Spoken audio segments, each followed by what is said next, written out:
dans cette vidéo, je vais vous refaire juste une petite démonstration sur la conservation de la quantité de mouvement. C'est pas ce qu'il y a de plus difficile en mécanique, mais je vous fais quand même une petite vidéo.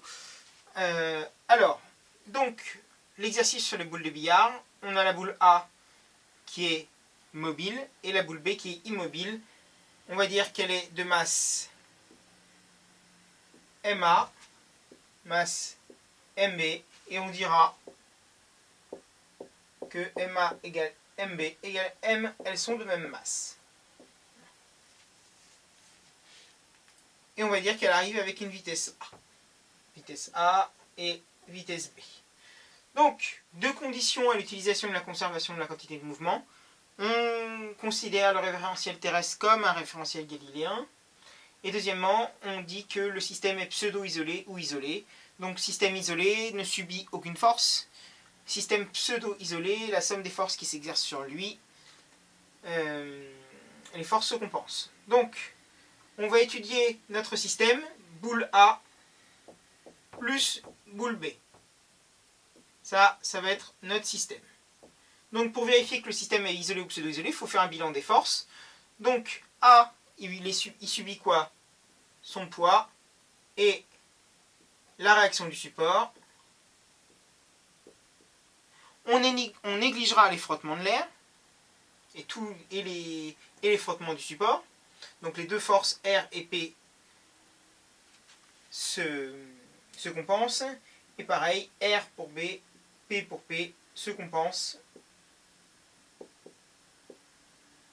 Donc, d'ailleurs, elle est immobile, donc principe d'inertie, les forces se compensent. Voilà, donc on peut utiliser la loi de la conservation de mouvement. Donc, avant choc, on a P de A qui est égal à M fois VA. Hop, pas trop loin. P de B est égal à M fois VB. La quantité de mouvement totale, P tot, est égale à PA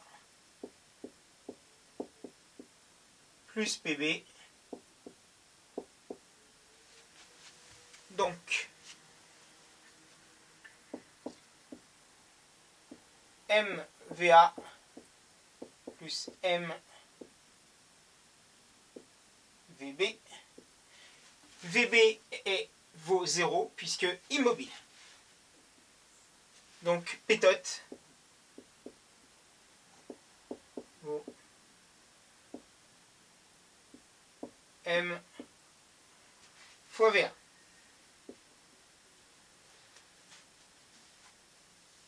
Maintenant, on vous dit dans l'énoncé que après le choc, la boule A sera totalement immobile. Donc, on va faire la même chose. Après le choc,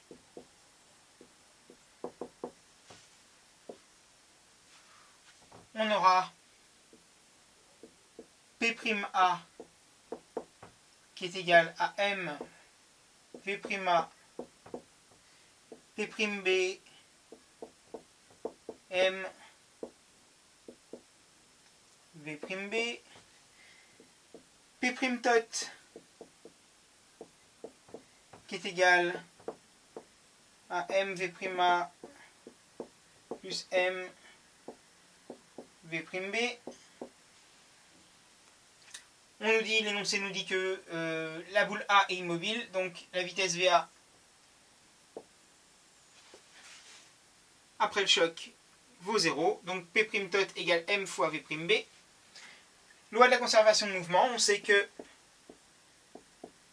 P tot est égal à P' tot,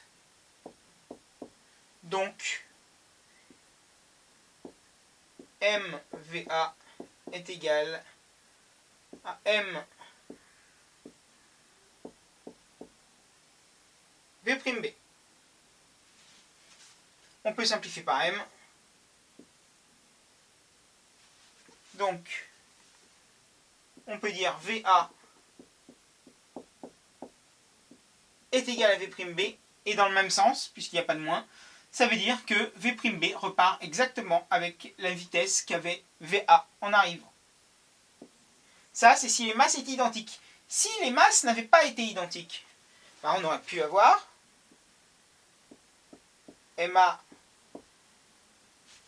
VA, MB V'B, et là, on aurait eu, en l'occurrence, V'B qui aurait été égal à MA VB multiplié par VA.